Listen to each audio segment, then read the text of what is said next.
The kind who could not afford to fall apart because a child needed feeding and clothing and educating and loving, and nobody else was going to do it. That takes incredible strength. The kind of woman who was handed an impossible situation by a coward and turned it into something, because what else do you do? And now that same coward is about to knock on her door after 16 years and ask her for something. Lord have mercy on him.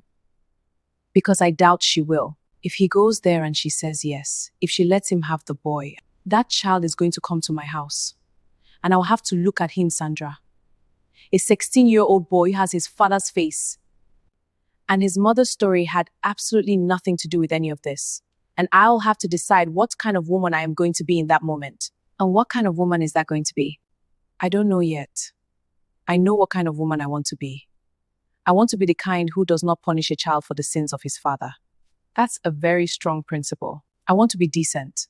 But decency is easy to claim when it is hypothetical, Sandra. It is much harder at the breakfast table. Before the breakfast table, before any of that, what do you want to happen to Emeka?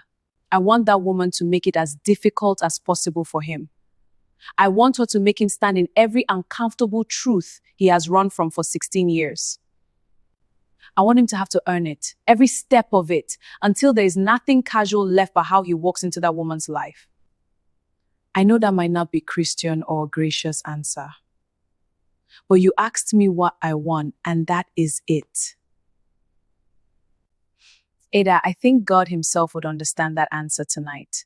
And something tells me that woman in Umuahia, whoever she is, whatever she has built for herself and that boy, without Emeka's help, she is not going to need any help making it difficult. A woman who has raised a child alone for 16 years after being told they don't exist will not open doors easily. He will work for it. I promise you, he will work for every single inch of it. I hope you're right. I need you to be right about that. Call me tomorrow. First thing, I don't care what time. And Ada, you are allowed to be angry. You are allowed to feel every part of this. You don't have to manage your emotions for anybody. He took that right when he kept such secret.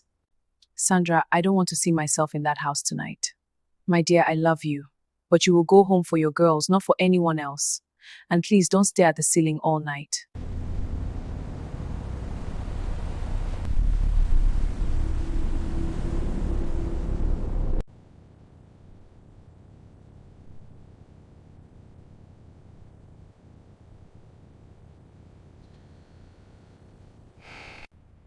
I'm coming back.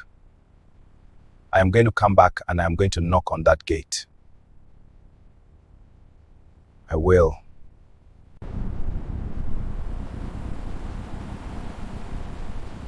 I'm here now. Rosie, I know how this looks. I know standing at your gate after 16 years of silence is something you have every right to respond to however you choose. I am not here to make demands, and I'm not here to pretend that what happened between us can be undone with a visit. I am here because there is something I have been carrying for a very long time. And I believe you deserve to hear it from my mouth. Standing in front of you, not through a message or a phone call or any other way that allows me to be somewhere comfortable while I say it. Before you say anything else, I want you to tell me the last words you said to me. Not what you're about to say now, not what you prepared in the car on the way here, the last words. The ones you said 16 years ago, the last time we were in the same space. I want to hear whether you remember them, and I want to hear you say them out loud. Because it will tell me immediately what kind of conversation this is going to be. Ngozi, I'm truly sorry. I remember those words and I'm so sorry. I want to hear it, every last of it. I said I did not know you. I said I was not responsible for the child. I said those words in front of your face and in front of other people, and I walked away. You said it very easily. That is the thing I've never been able to fully let go of. Not the words themselves, but how easily they came. You looked directly at me and those words left your mouth the way you would say the time of day or tell a taxi driver where to go. There was no pause, no struggle, nothing visible on your face that said this is costing me something. You said I did not know this woman, and then you went back to your colleagues. And whatever you were doing that afternoon continued as though I did not exist. As though that child did not exist. As though I had not been standing in that car park for 2 hours in the sun. Carrying your child inside me, waiting for you to come out and be a man. You looked me in the face and you erased us, both of us, with one sentence, and you did not even hesitate.